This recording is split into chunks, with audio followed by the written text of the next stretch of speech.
Alrighty, folks, a ton coming up on today's show. We're going to pay tribute to Reverend John MacArthur, who passed away yesterday. Plus, Barack Obama is lecturing the left about why they are losing. And in New York City, Zohran Mamdani continues to maintain a lead. We'll get to all of that, plus the new CPI report, President Trump's shift on Ukraine. There's just tons happening in the news. First, everyone is still talking about our latest addition to the Daily Wire, Isabel Brown. Her brand new show premieres this fall exclusively on Daily Wire Plus. But don't worry, there's plenty more on the way as we celebrate a decade of the Daily Wire.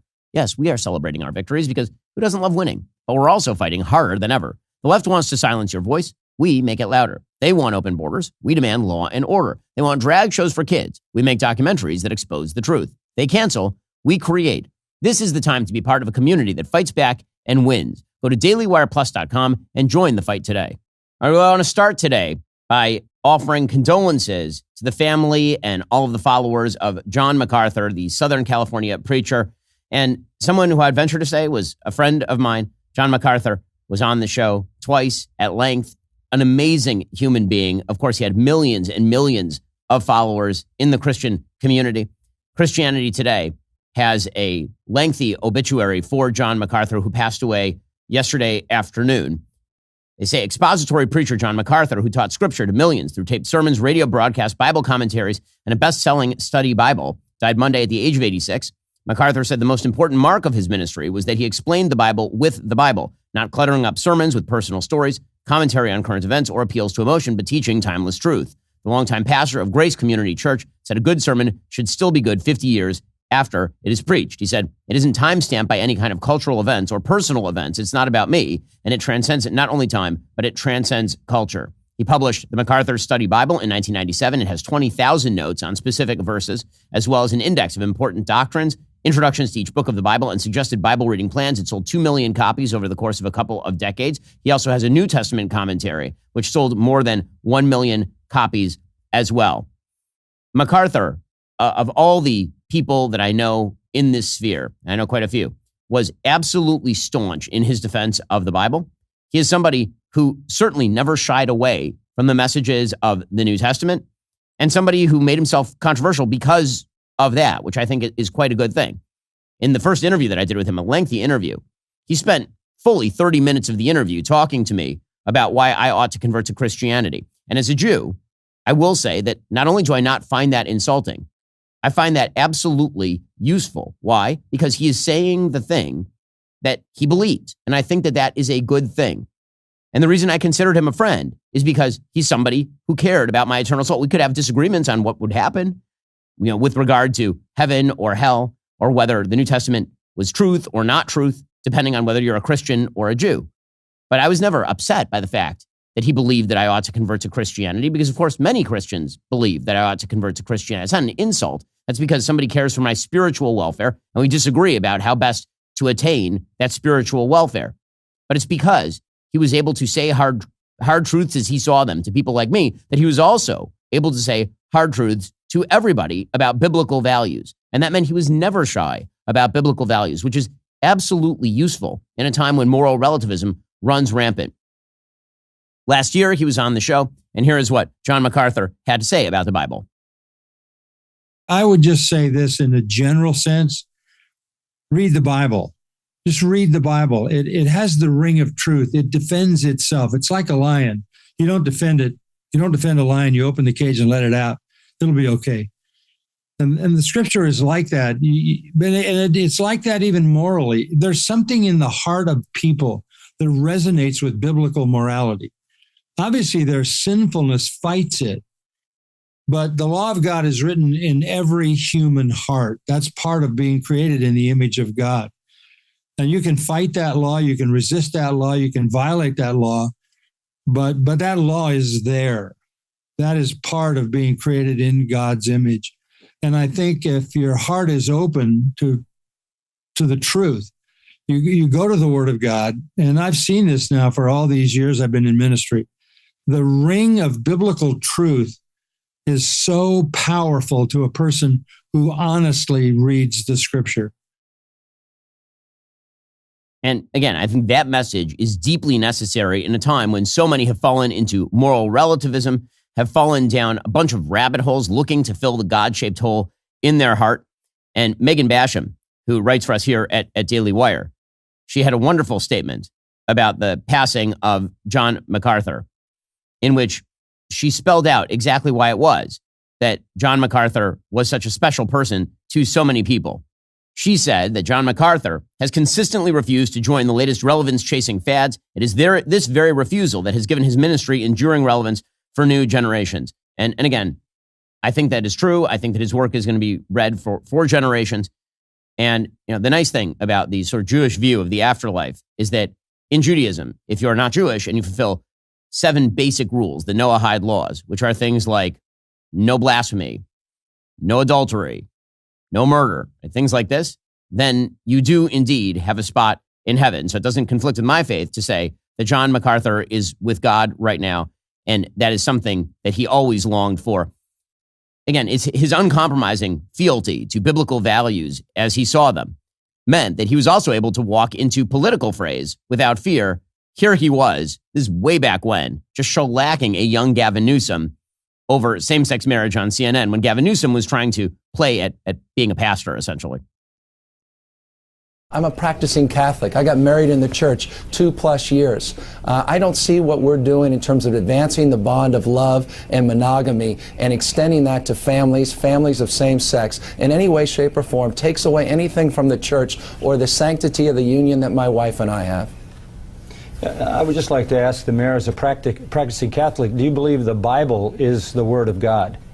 Yeah, look, Pastor, I'm not going to get in a theological debate with you. No, that's not a theological debate. That's just a straight question. Do you believe the Bible is the authoritative Word of God? Yeah, with respect, I guess I do. Now the response. Well, then the Bible says when God created man, he said one man, one woman, cleave together for life. That's a family.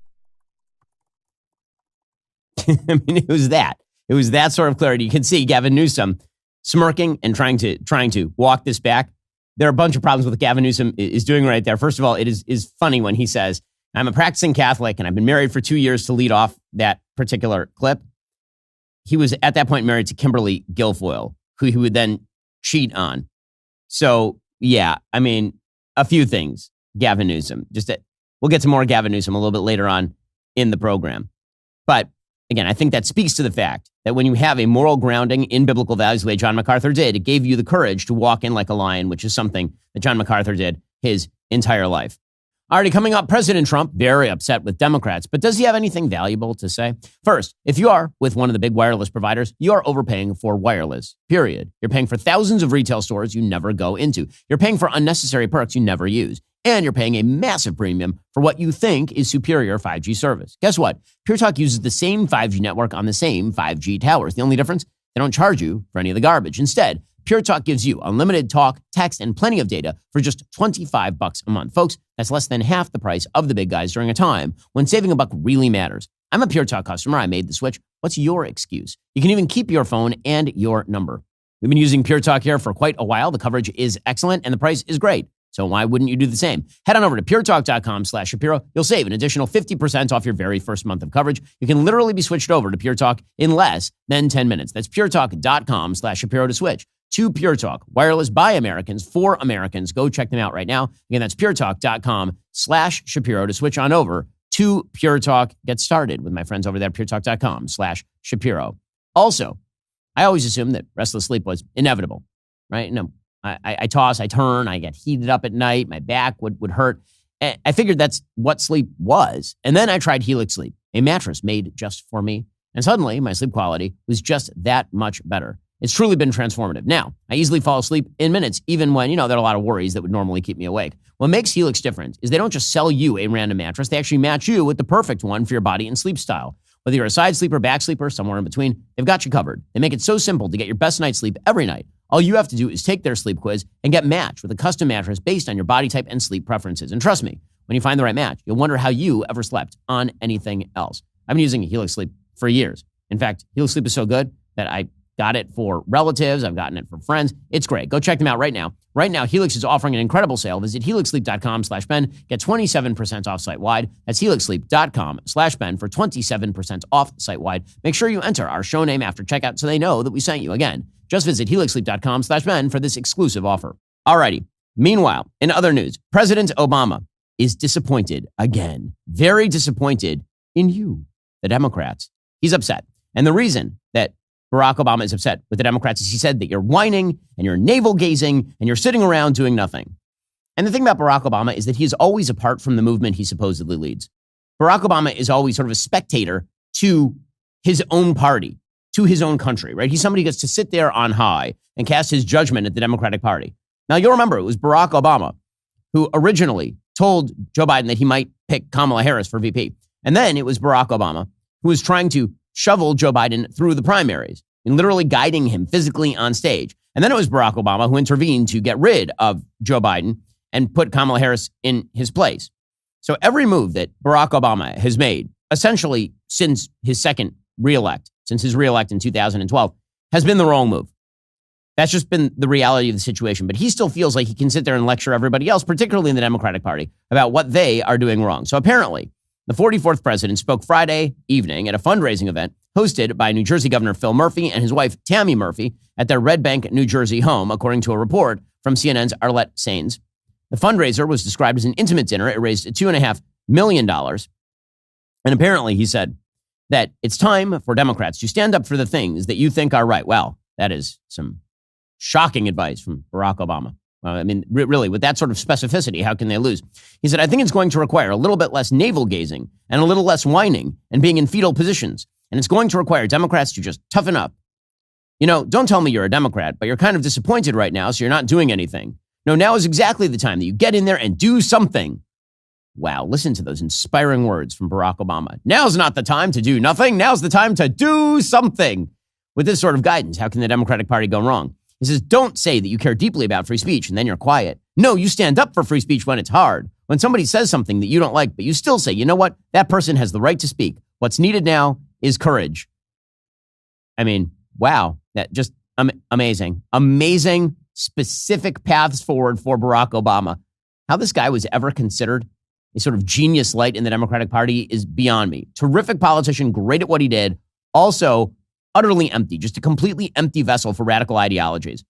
He said, stop looking for the quick fix. Stop looking for the Messiah, meaning Barack Obama. You have great candidates running races right now. Support those candidates. Make sure that the DNC has what it needs to compete in what will be a more data-driven, more social media-driven cycle, which will cost some money and expertise and time. So the most important thing you can do right now is help the team, our candidate, to win. We've got to start building up our coffers at the DNC. And then, he said, there's been, I gather, some argument between the left of the party and people who are promoting the quote-unquote abundance agenda. Listen, those things are not contradictory. You want to deliver for people and make their lives better? You got to figure out how to do it. I don't care how much you love working people. They can't afford a house because all the rules in your state make it prohibitive to build. And zoning prevents multifamily structures because of NIMBY, meaning not in my backyard. I don't want to know your ideology because you can't build anything. It does not matter. So this is the part that's fascinating. So in the end, Barack Obama, while he was a radical leftist for his time, there is never a left that is left enough for the Democratic Party. And so if you talk about Barack Obama with young people today, they barely remember him. I mean, again, I'm now part of the middle-aged. Right? I'm 41 years old. So I remember all the way back to the beginnings of the Bush administration, really, in my political life. But most people who are young were not even born until George W. Bush was on his way out of office.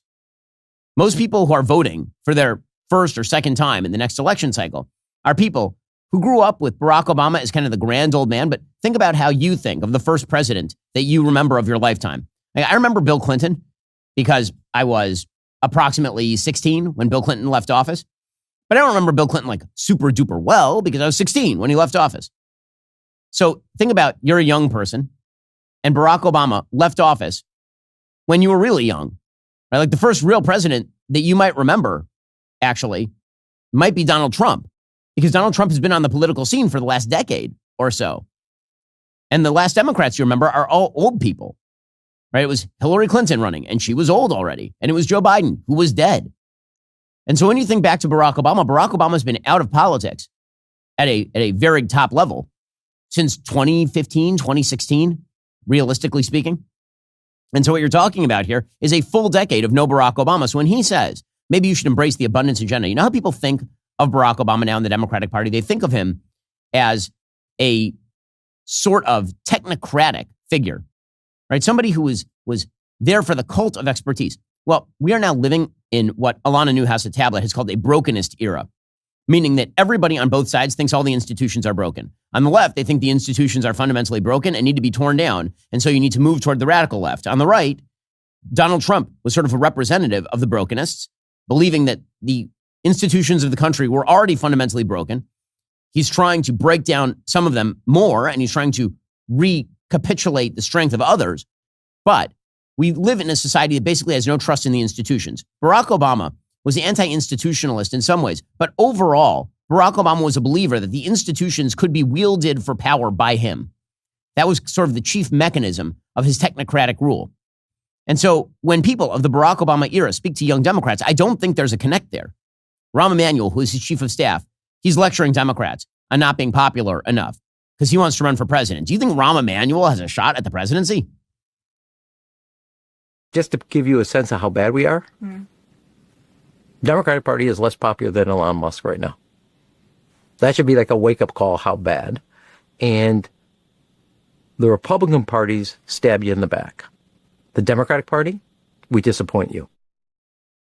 So he says the Democratic Party disappoints people. But here's the problem. If you're a Democrat and you're disappointed with the Democratic Party, that is the Democratic Party of Hillary Clinton and Joe Biden and Barack Obama and the old guard. So the Democratic Party is abandoning the abundance agenda of people like Ezra Klein and Derek Thompson.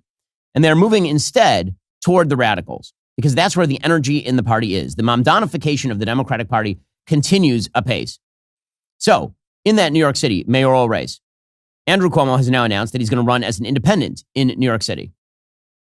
He, of course, ran in a primary against Mamdani. He lost by 10 points in that primary.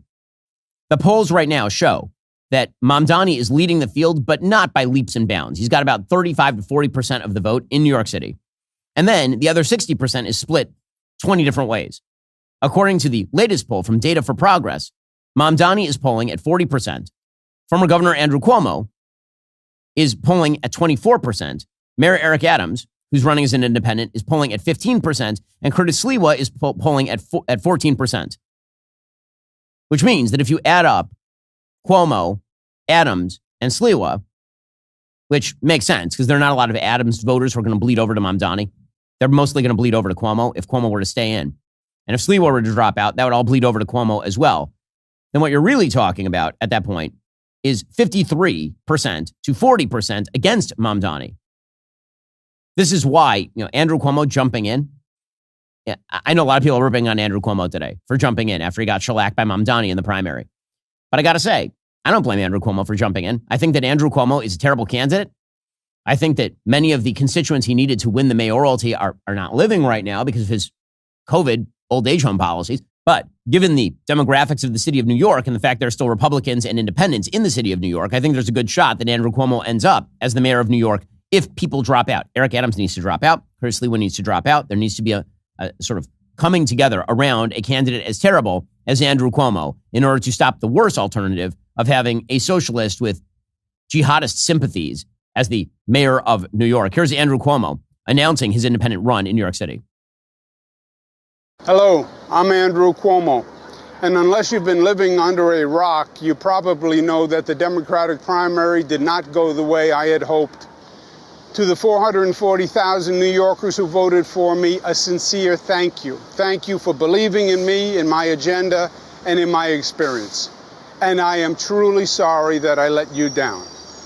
But as my grandfather used to say, when you get knocked down, learn the lesson and pick yourself back up and get in the game. And that is what I'm going to do. The fight to save our city isn't over. Only 13% of New Yorkers voted in the June primary. The general election is in November, and I am in it to win it. And so, again, I think that he's an awful candidate, but he may be the best alternative at this point because the other candidate is an open socialist. And the Democratic Party is rallying around the open socialist. The guy who says that we ought to nationalize grocery stores and the guy who refuses, once again, to condemn Globalize the Intifada, which is a call for international violence on behalf of jihadist causes. I mean, that's what Globalize the Intifada is. Here's Mamdani just a couple of days ago dodging on globalizing the Intifada. Is there something that you regret about how you answered that question in the Bulwark podcast that kind of maybe left open this idea that this was a slogan that not only that it wasn't so much that you defended it, but that you yourself would use it. I can't speak to the media coverage of it. I can tell you that I'm looking forward to that meeting with Congressman Jeffries.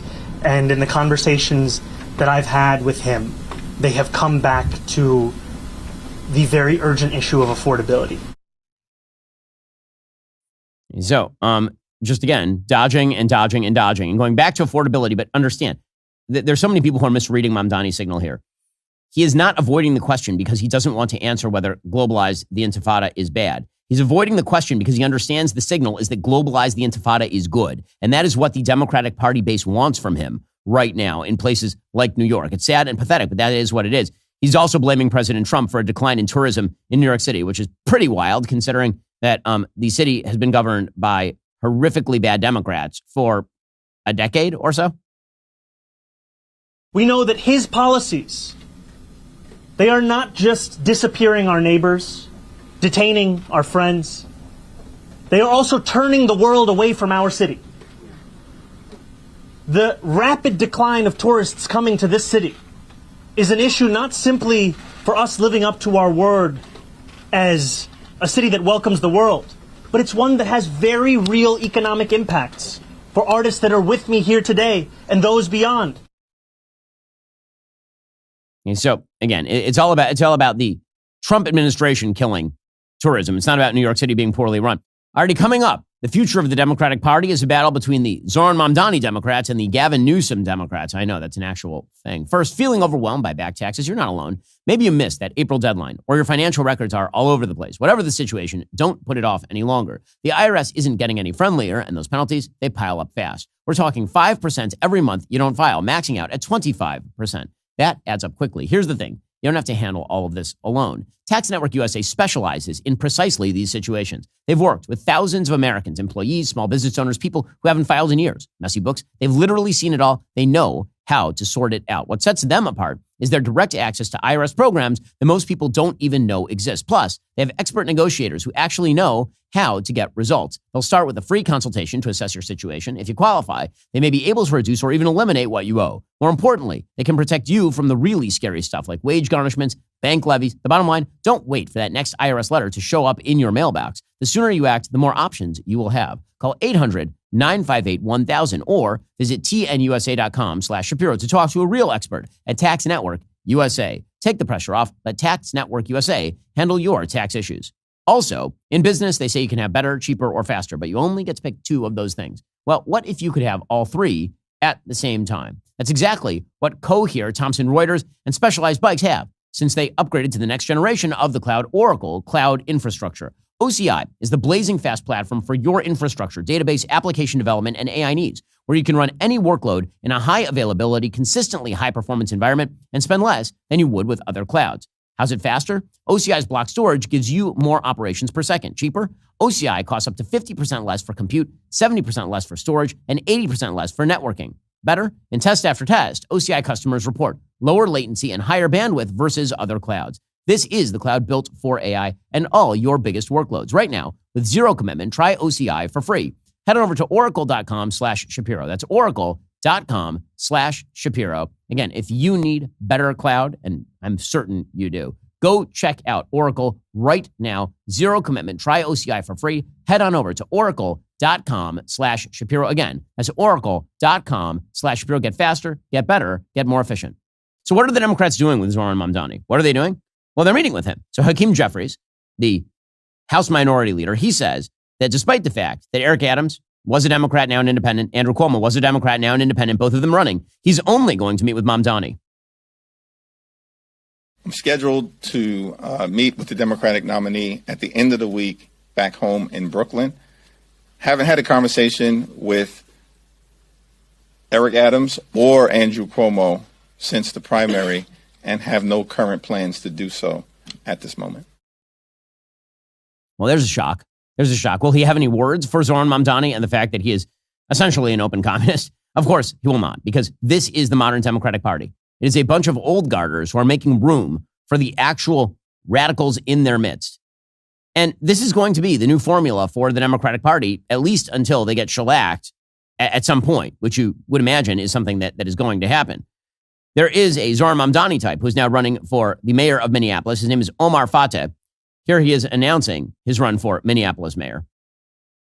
Everyone keeps asking me, Omar, why aren't you doing more videos? As a state senator with a second full-time job and a kid on the way, I just haven't been able to find the time. I've also been fighting for you, passing things like tuition-free college for working-class families, rideshare protections for our Uber and Lyft drivers, and the legalization of fentanyl testing strips. To make an affordable Minneapolis that works for everyone, we need a mayor that works as hard as you do. I'm ready to work hard to 1. Build a Minneapolis that working people can afford to call home. 2. Protect our city from a hostile White House. And 3. Diversify our city's public safety response. By increasing the minimum wage to $20 by 2028 and passing rent stabilization to stop price gouging and incentivizing new construction, we can protect workers. Protecting all of our communities from Donald Trump means not letting MPD interact with ICE, whether it's for an immigration raid or not. Our residents deserve a mayor that will stand up to Donald Trump and say, no, not in our community. So notice the pattern. The pattern here is take the most radical positions in the Democratic Party, put a diverse face on them, and then run that for a mayor of a major American city.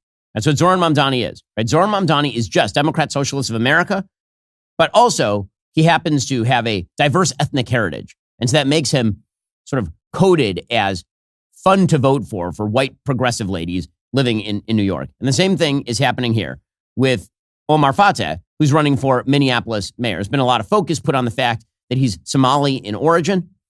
That's his ethnicity anyway.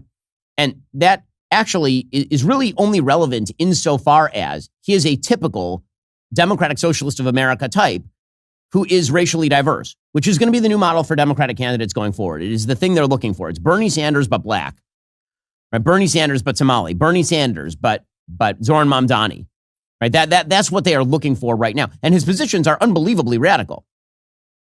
And this is what the Democratic Party is looking for. What they are attempting to do is that they had a choice, the Democratic Party. They could take positions that are broadly popular with the American people, or what they could do is take positions that are popular with college-educated white single ladies. And then they could hope that racial solidarity would carry them across the finish line. And it appears as though they are doing the latter. It appears that they're basically taking, if you go back to the Barack Obama sort of analysis, the Barack Obama pitch in 2008, the reason he won a broad victory is because if you go back to his campaign, he campaigned as a moderate on virtually every issue. And also, because he was racially diverse, that meant that a lot of Americans felt very good about voting for him because by voting for him, you could show that America wanted to move past its terrible racial history. And then by 2012, he was running as a very far left candidate and hoping to cobble together a majority-minority coalition with enough college-educated white ladies to get over the finish line. And the Democratic Party is still stuck in the Obama model. But what's weird about the Obama model is that it abandons the Obama technocracy. Instead, it's basically tear down all the systems and replace them, if at all, with a gigantically centralized government. So if you look at the actual positions being taken by Omar Fateh in Minneapolis, he says that with Donald Trump back in the Oval Office, the progress toward equity and justice that our communities have worked so hard to create is in jeopardy. Mayor Frey has said that our approach to fighting Trump is extreme. He's wrong.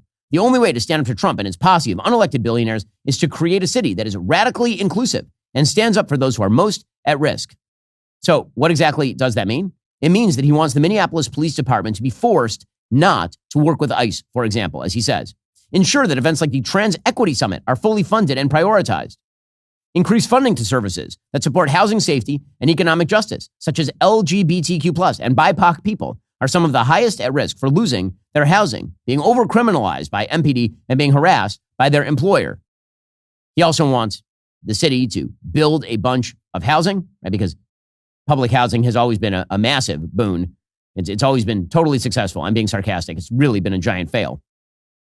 He wants to reform public safety by essentially hampering the MPD's ability to police inside the city. And this is the New Democratic Party. The New Democratic Party is not a technocratic party, a sort of Big Tent party. It is a hard left party that attempts to win over more moderate, ethnically diverse voters by putting up candidates who look like them. That is the idea here. That is why the Democratic Party is doing what it's doing. And this is also why I believe in the end, Gavin Newsom's candidacy for the presidency is going to fail. So Gavin Newsom is clearly running for president, obviously. I don't know on what basis he's running for president. It's not like California is in boom times. It's not as though California is doing like an amazing, amazing job. Again, I left California. My family left California. My business left California. And I talk to people who still live in California all the time, and they are thinking about moving because the cost of living is unbelievably high. The taxes are awful. The regulations are awful. And the quality of life has gone down. But because Gavin Newsom is trying to pose as the sort of anti-Trump fighter, he thinks that's enough to get him across the finish line in a Democratic primary. I have my doubts. I do not think that the model that Gavin Newsom is pursuing is likely to succeed in a presidential primary for the Democratic Party. But he's out there, pushing his agenda. And that agenda, by the way, continues to be all things to all people, which I do not think is going to work in the new era of radical Democratic Party politics. So, for example, he's dancing around still the transing of the children. Here he was just yesterday doing that. What about for your values? I mean, is 8 years old too young? Yeah, I mean, look, I now that I have a 9-year-old, just became 9. Come on, man, I get it. So those are legit. It's interesting. Just the issue of age. It's interesting. As someone that's been so focused on equality, broadly LGBT rights, particularly gay marriage. Mm-hmm. The trans issue for me is also novel. It's over the last few years. I'm trying to understand as much as anyone else. Whole pronoun thing, trying to understand all of that. He's trying to understand it. You see, he gets it. Like he's got a 9-year-old. Like, what is he saying in that clip? Do you have any idea what he's saying? Like, seriously, any idea? The answer is he's saying nothing. When he gets to a controversial issue within the Democratic Party base, and he understands it's unpopular with the general American public, he tries to dance around it, but he has no actual answers. He's doing the same thing, by the way, with regard to his California COVID policies. Now, California had some of the most insane COVID policies in America. I was living in California at the time. It was nuts. It's one of the major factors that drove my family away from California. We were basically triple quarantined. We were quarantined because of COVID. Then we were quarantined again because there were riots outside. And then we were quarantined again because there were wildfires. So it was like a triple quarantine. It was nuts. And Gavin Newsom was in charge of the state at that time, ensuring that nobody could go to the beach in the middle of COVID. You couldn't go to a public park in the middle of COVID. You couldn't take your kids to a playground. Well, now he's telling Sean Ryan that he's directing an objective review of California's COVID policy. Okay, well, again, what does this mean? It means nothing. What's interesting about this process is none of us have really reviewed in an objective way. It's all through the lens of politics, what we did right and what we did wrong. And so I'll answer that question by telling you what I've just tasked. I've asked our team to put together an objective review of everything we did right, everything we did wrong. We're interviewing people that vehemently disagree with us, that oppose the mask mandates, that oppose the stay-at-home orders, people that are international experts. We're stress testing our entire process. Coulda, shoulda, woulda. Yeah, well, I mean, what do you mean coulda, shoulda, woulda? You were the governor. You're inspecting your entire process. Like, how about you just apologize for the stuff that you did? But he's not going to do that. But again, this is the guy who's trying to become the Democratic Party nominee. And I would suggest that he is stuck in the in-between. He wants to pose on the one hand as a technocratic Obama type who is interested in the abundance agenda. And on the other hand, he still wants to cosplay as a political radical by spitting at Trump. That's pretty much the Gavin Newsom pitch right here. I just don't think that it's going to play. I don't. Because again, there are too many issues on which he's been found to be dishonest. For example, he said yesterday on Sean Ryan that there was talk that when the president of China, Xi Jinping, the dictator of China, when he visited California, that they basically cleaned all the poop off the streets in San Francisco so it didn't look bad. Well, here he was explaining that story is not true. That's not. There's only one problem. Actually, he said in 2023 it was kind of true. We hear a lot about San Francisco and the homelessness and pooping on the road and all that kind of stuff. And it seemed like all of that was cleaned up when Xi came to town. Yeah. Is that true? Complete. That's complete. The city, which, by the way, I'm no longer mayor, was organizing for dozens and dozens of foreign leaders, not just Xi, to arrive for APEC. And the city, over the course of last year, had finally started to step up its game to address what's happening on the streets and sidewalks. And there was no question when you have a major international conference that there was investments made to prepare the city, as any convention and any city would. Okay, so anyone would have cleaned it up. But then he admitted, actually back in 2023, that, yeah, they kind of just cleaned it up for Xi Jinping. I know folks say, oh, they're just cleaning up this place because all those fancy leaders are coming into town. That's true, because it's true. But in the end, Gavin Newsom has to come up with some defense of why he's done such a great job. And his defense is, effectively, there are a lot of rich people living in California. That's what he means by this. So he makes the case that he's tired of people trashing blue states. We're creating 71% of the country's GDP. All right, here we go. And we're, by the way, a donor state. We provided $83.1 billion more than we received from the federal government. Texas took $71.1 billion. I'm not saying that to bash Texas, but you know what? Pretty proud of my state. I saw that above too. Our weight, man. 71% of the country's GDP comes from blue counties. Mm-hmm. These same crack-up counties with all these crazy liberals that can't get out of their own way and the world's come to an end. It's 71% of the economy of the country, man.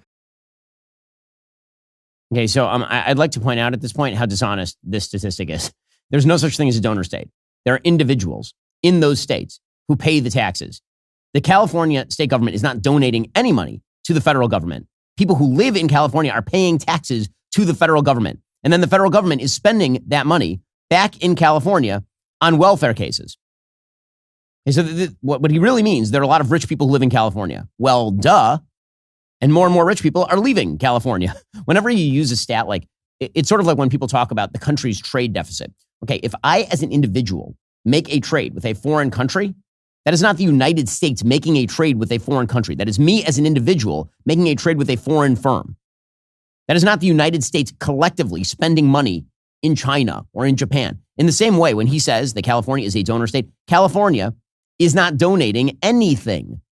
Residents of California are paying higher federal income tax rates because they are making more money, because California is an incredibly stratified society. But the statistic that actually matters is what percentage of American welfare dollars are spent in California. Good news. I asked our sponsors over at Perplexity this question, and here is the answer. Approximately 14% of all American welfare dollars are spent in California. Total U.S. welfare spending as of 2024 was $1.048 trillion.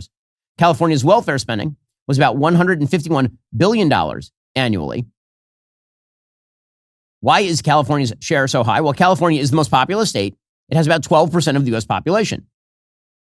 California spends about 81% more per capita on welfare than the average of other states. The state has a higher proportion of residents living below the poverty line, which increases demand for welfare programs.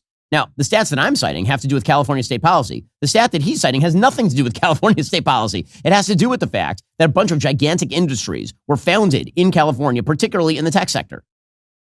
And that everyone who can get out is now getting out if they are wealthy. So citing the idea that California is a donor state, again, misses the point. California is not donating anything. That is a false statistic. And he's relying on that false statistic in order to make the claim that his state is well governed. Okay, well, it also happens to be that when he says that blue counties are generating, or blue cities are generating 71% of GDP, does he just mean cities? It turns out that across all of human history, cities generate an outsized percentage of commerce because there are lots of people living close together. The real question, if you're talking about government policy, is not do cities generate lots of commerce, because of course they do. You have people who are living very, very close together. And when you have lots of people living in close quarters, those people tend to congregate and then make businesses. For example, this is why throughout the modern era, the post-industrialization era, people have moved from rural areas to cities. In fact, 94.2% of California's population lives in urban areas. The real question is, what percentage of welfare dollars go to blue cities? Good news. I asked our sponsors over at Perplexity AI this question. Nearly 60% of all welfare cases are found in large urban counties, which are predominantly governed by Democratic blue administrations. Specifically, 89 large urban counties, home to about 1/3 of the U.S. population, account for almost 60% of the nation's welfare caseload. So again, it is predictable that when you have big cities where people congregate, there will be more commerce. The question is, why are there so many poor people in the areas governed by Democrats? In areas that are not poor because they're rural, in areas that are poor because of bad policy making.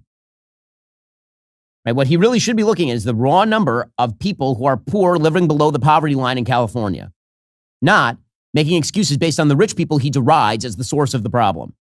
Alrighty, coming up, President Trump is moving toward the practical position on Russia and fast. First, facts always come first because facts don't lie. How many times have you read a clickbait title only to end up with a half-truth? I mean, every time you open up the New York Times, actually. If you want reliable, unbiased government data, look no further than usafacts.org.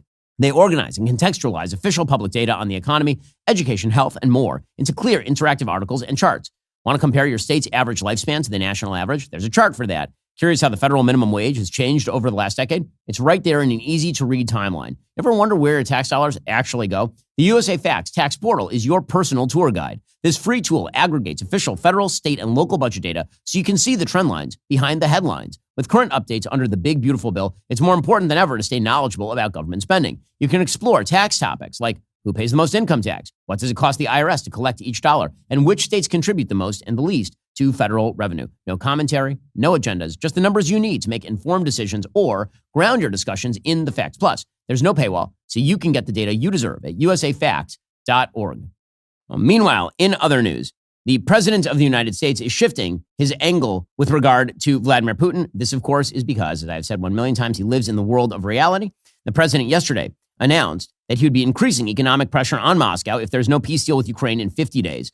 He says the United States will impose very severe tariffs if we don't have a deal in 50 days. So either Trump could choose to impose tariffs and sanctions or sanctions on countries that actually do business with Russia. So it's not just direct trade with Russia, which of course the United States does not have a ton of direct trade with Russia, but we could theoretically attempt to impose secondary sanctions on countries that are looking at doing business with Russia. Again, that is not the tool in our arsenal that is likely to have the most effective outcome. We've been trying commerce-related tools against Putin for a while. Instead, what he has done is basically shipped oil to places like China and India in order to get around all of that. It doesn't mean his economy is booming. It absolutely is not. It's done economic damage to Russia, but it's enough for them to carry on the war. The bigger issue here is that President Trump has now said that the United States has reached a deal with NATO that will send weapons and air defenses to Ukraine within days. So President Trump announced this yesterday. First, he ripped into Vladimir Putin, saying, you keep misleading me and you keep jabbering and nothing is coming of it. I speak to him a lot about getting this thing done. And I always hang up and say, well, that was a nice phone call. And then missiles are launched into Kiev or some other city. And I said, it's strange.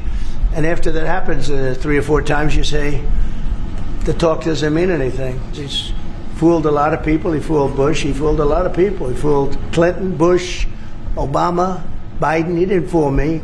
But what I do say is that at a certain point, ultimately talk doesn't talk. It's got to be action. It's got to be results. Okay, so again, that is the exact right position for President Trump to take.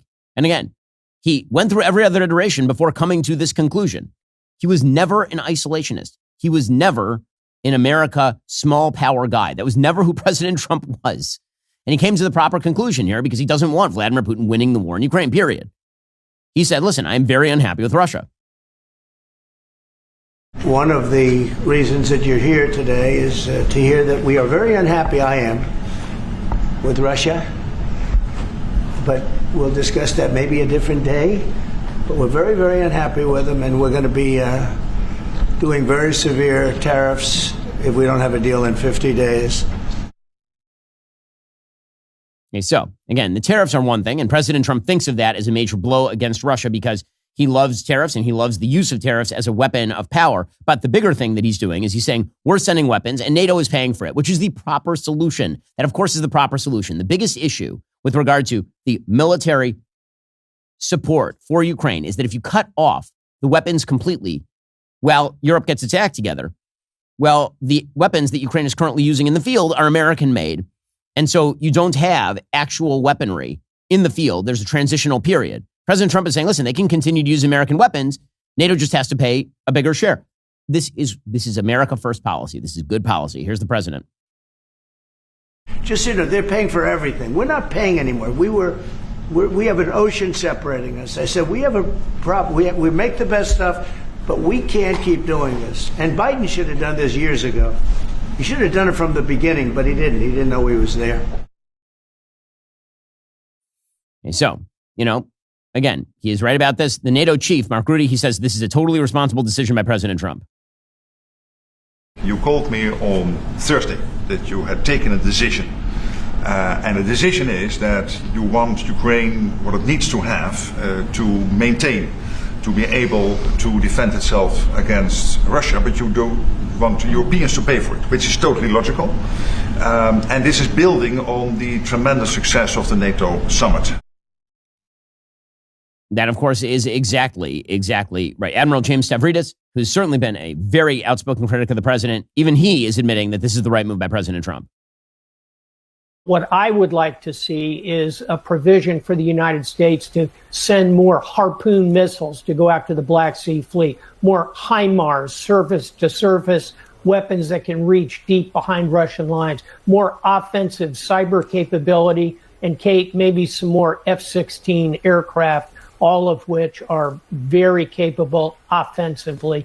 I think that is what could move Putin to the negotiating table, which is what we want on our side.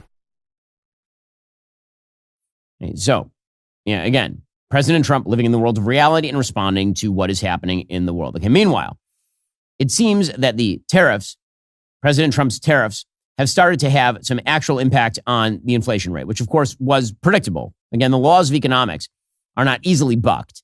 And we were told for years that if Democrats just spent endlessly, that they could continue to do that and inflation would never catch up. This was modern monetary theory, which was promoted by Senator Elizabeth Warren, for example, and it wasn't true. It just had no basis in reality, and then we got hit with 40-year highs in inflation. Well, we've also been told that because the inflation rate right now is not spiking because of the tariffs, that means that maybe tariffs don't actually increase inflation. No, they do. It's just there are countervailing factors. The final inflation rate on prices is the confluence of a bunch of things. So you can have price inflation from the tariffs, but you can also have a bunch of housing that gets unstuck and the prices go down. And when you aggregate all that together, it doesn't look like a tremendous increase in inflation. However, inflation did heat up to 2.7% in June, according to the Labor Department. That is faster than May's increase of 2.4% and in line with expectations for economists surveyed by the Wall Street Journal. Core inflation, that excludes food and energy, was 2.9%. Prices of household furnishings and supplies rose by 1% in June, according to the Wall Street Journal, compared with May. Prices of video and audio products rose 1.1%. Apparel prices rose 0.4%. Prices of new cars fell 0.3%, and that is because people are just buying fewer cars. When people buy fewer things, the price goes down. Month over month, consumer prices rose 0.3% in June compared with May, as economists had expected. So this would be the reason why Jay Powell over at the Federal Reserve has not been decreasing the interest rates, because he's been afraid that if he does, he is going to fuel another inflation-based cycle. Now, a lot of those costs are being passed on directly to consumers. Obviously, this is what tariffs do. Right? Prices go up, you pay more for the product. Goldman Sachs economists estimate U.S. consumers will end up paying 70% of tariffs' direct costs.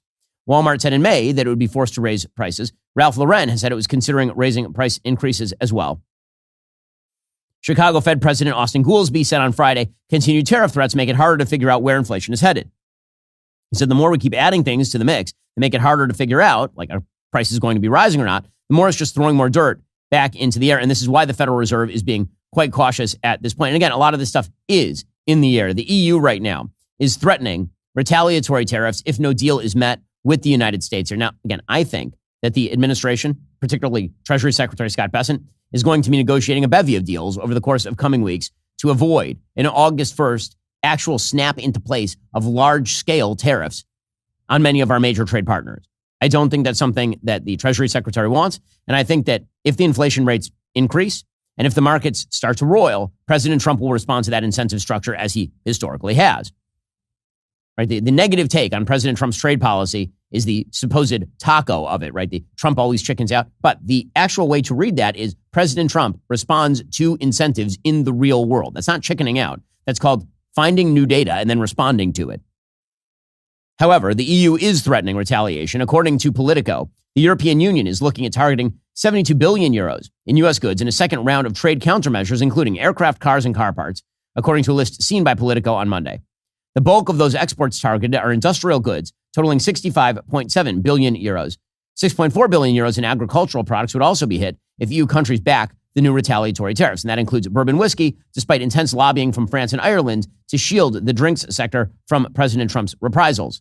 The biggest line item is aircraft and aircraft parts, with tariffs set to target almost 11 billion euros of U.S. exports, which, of course, would mostly strike Boeing.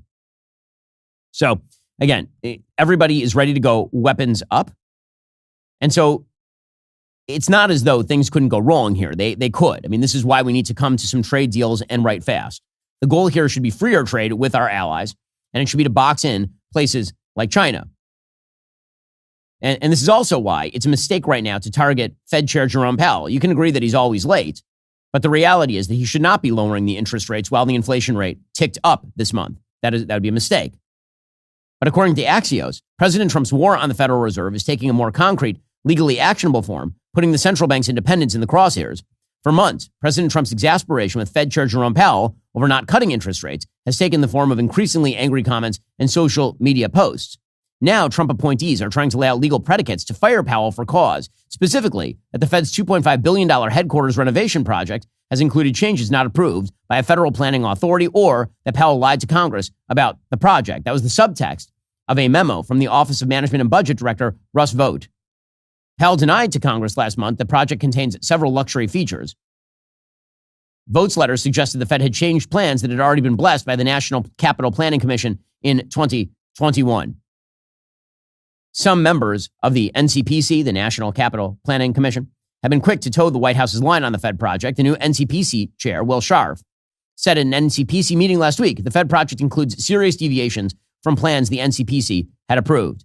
It looks like a Taj Mahal near the National Mall, said fellow Trump-appointed Commissioner Michael Blair. Now, again, I think that this is a gigantic mistake in the markets. This would be a big mistake in the markets. And firing Jerome Powell over a construction project at the Federal Reserve, as though what Jerome Powell's chief goal is to build Mar-a-Lago at the Federal Reserve. What? To what end? Why would he do that? In order to enrich the building? I mean, unless he's connected with the contractors in some way, which I have no evidence of. And I'm not going to speculate that that's what he's doing because, again, I don't like to speculate in the absence of evidence. Is it, like, what would the motivation be here? I'm making a big, beautiful federal building that I'm not going to be occupying in a year because Jerome Powell's term expires? That makes no sense.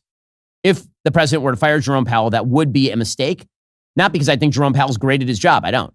But because that would send a signal to markets that President Trump is intervening in the interest rate discussion directly in order to facilitate certain numbers, certain things he wants to do that are not necessarily in consonance with the Federal Reserve's actual mission at this point.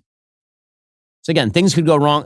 I've said for a long time, the biggest threat to the Trump administration is not his immigration policy or his foreign policy or his domestic policy, other than these things called tariffs that could theoretically really, really harm his economic policy. It's all about the economy. If the economy stays good, Trump will be popular. If the economy goes wrong, Trump will not be popular. It is, in fact, that simple. And he's doing a lot of great things with regard to cutting the size and scope of government. So yesterday, the Supreme Court cleared the way for President Trump to shrink the education department. Of course, this is how they should have ruled. They ruled 6-3 that the Trump administration can start mass layoffs at the education department, halting a lower court ruling that had blocked the White House's plans. And again, the president of the United States is the head of the federal executive branch. The education department is underneath him. He, of course, should be able to fire who he wants inside the executive branch. The order, according to the Wall Street Journal, clears the way for Education Secretary Linda McMahon to weaken the department from within. She has said she is leading the agency's final mission while acknowledging that eliminating it altogether would require the approval of Congress, something that political observers say is unlikely. Justice Sonia Sotomayor wrote in dissent that the court's decision, quote, hands the executive the power to repeal statutes by firing all those necessary to carry them out. That's ridiculous.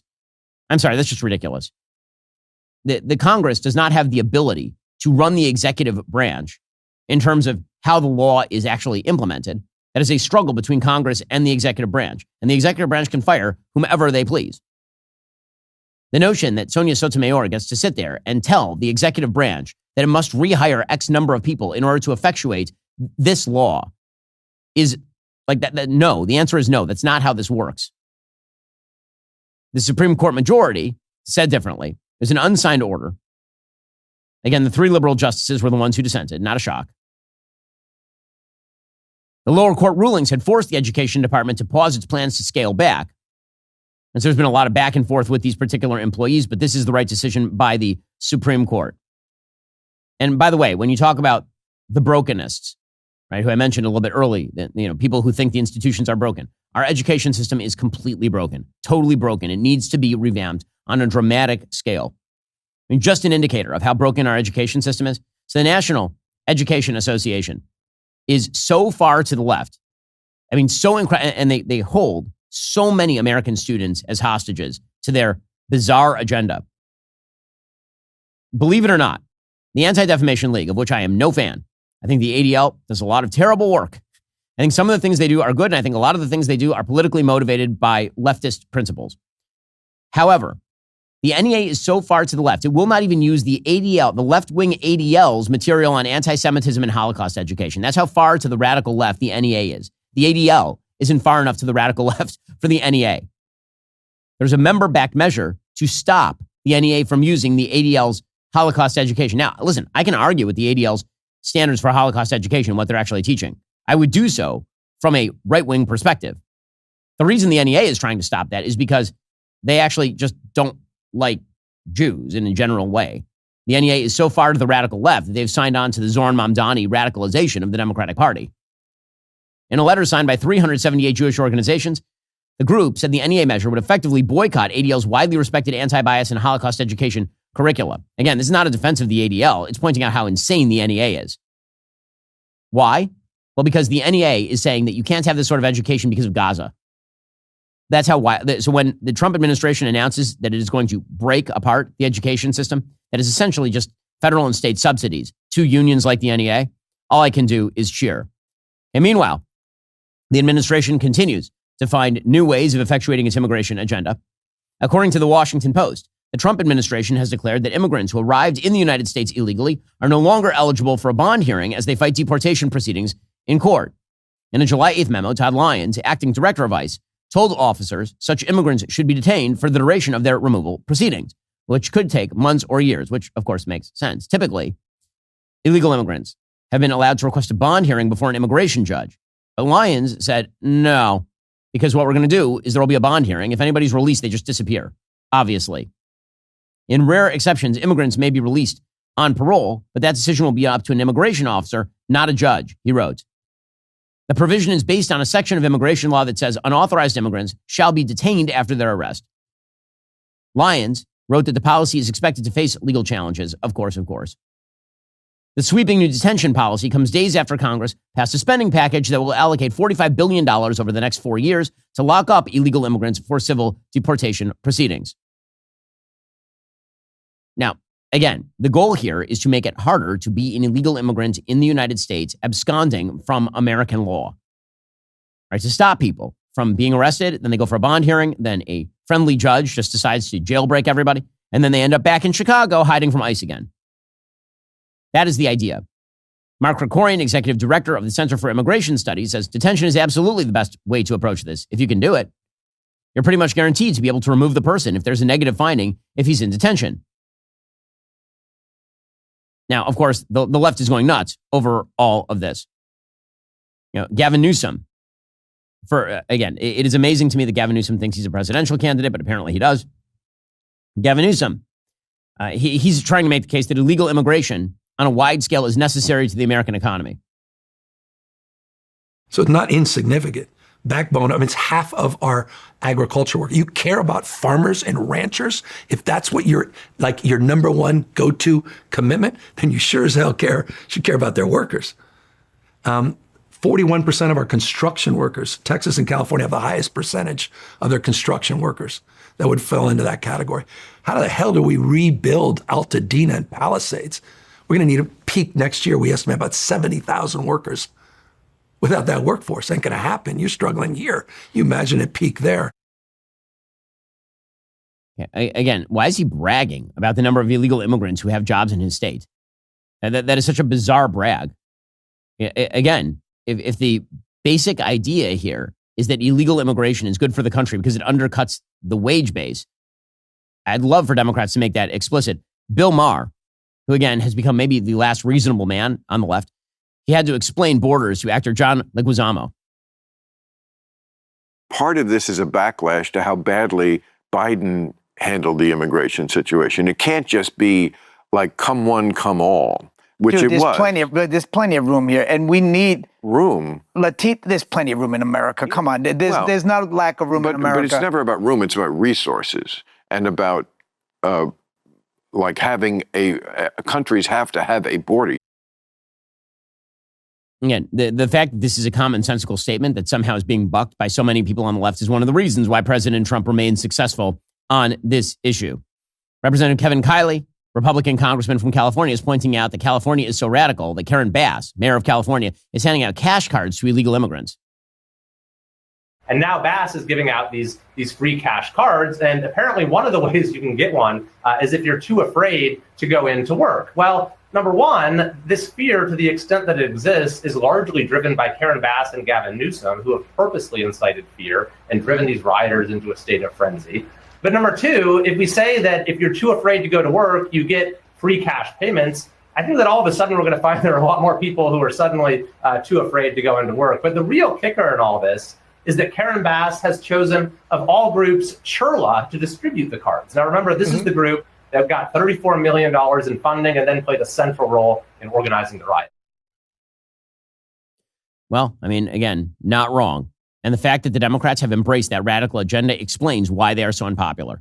It'll be fascinating to see. There's a debate inside the Democratic Party.